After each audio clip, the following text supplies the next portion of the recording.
Last night, I was texted a wiki page entry about the troublemakers slate, basically, and what it looks like is that Emma Jensen, who goes under the name Margot Tenenbaum on Facebook, made a post about the troublemakers slate because she was running on it, and I'll drop it in the comments when I'm done here. One of the things that they were running on was that Karen Burnell was behind it, because she was last time too. She's always building slates and trying to take control of the caucus. This is not new information. But the thing that has been rubbing a lot of people the wrong way is that they have been calling her things like the chair emeritus, not a chair emeritus, but the chair emeritus, which is obviously problematic because there have been other chairs. There have been other chairs, and it's disrespectful to the other chairs. She has also had, she has various pages and stuff.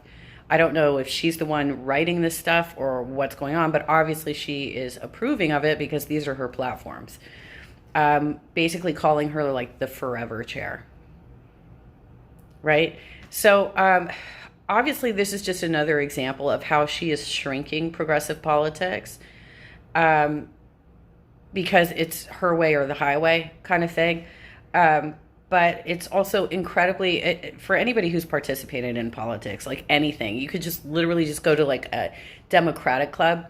Anybody who has held a former position within that body or is in public office or has any sort of service that they have done as a Democrat, for either the party or in an elected office is generally recognized at all of these meetings. It's courtesy. It's etiquette. It's etiquette, and the repeated. This has been going on for years, from what I've been told. This has been going on for years. That she is positioning herself as the leader of the progressive movement without recognizing anybody else within it, and it's causing heartache. So I actually got a phone call this morning and was asked to address this because people know that you guys are watching my live streams and they know that my live streams get out. So I was asked to specifically address that portion of that wiki entry, which is really weird that it became a wiki entry. I don't know how you guys did that. But part of the problem that we have is that you guys are creating these false narratives and stating it as though it's fact. She is not the forever chair. She is not the chair emeritus, I think is how it's told it's supposed to be pronounced. What she is a power-hungry person who wants to control progressive politics in California and keeps trying to pass off centrist candidates as though they are progressive when they are in fact not progressive. So there's some fuckery afoot going on, basically. But I did get a phone call. I was asked to address this. I think that I have addressed it to the best of my ability. But the thing is that there's a lot of false narratives coming out of that group.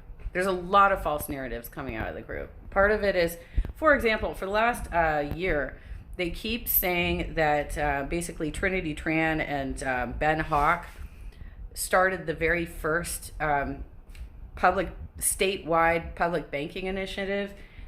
There are progressives that have been working on that for years, and they are refusing to recognize the accomplishments of the people who were doing this activism before them. And so this is a real problem for us because they're just passing this off as though it's truth, and they have enough of zealot followers on social media that people actually believe them when it's not true. And some of the complaints that I received in regards to what they have been doing lately is that a lot of these people they have not done the footwork. They haven't been on the ground nearly as much as some of the activists who have been doing this for a very long time. And oftentimes they are just using this as some sort of springboard to run for things like assembly without actually having the resume to say, I deserve this position on the Progressive Caucus, or I deserve your support. It's basically, it's almost like Walt Disney came up with marketing. Like, he invented marketing because he was able to figure out how to take his cartoons from his studio on Hyperion and turn that into a theme park and then turn that into merchandising and cross market everything. He also invented licensing.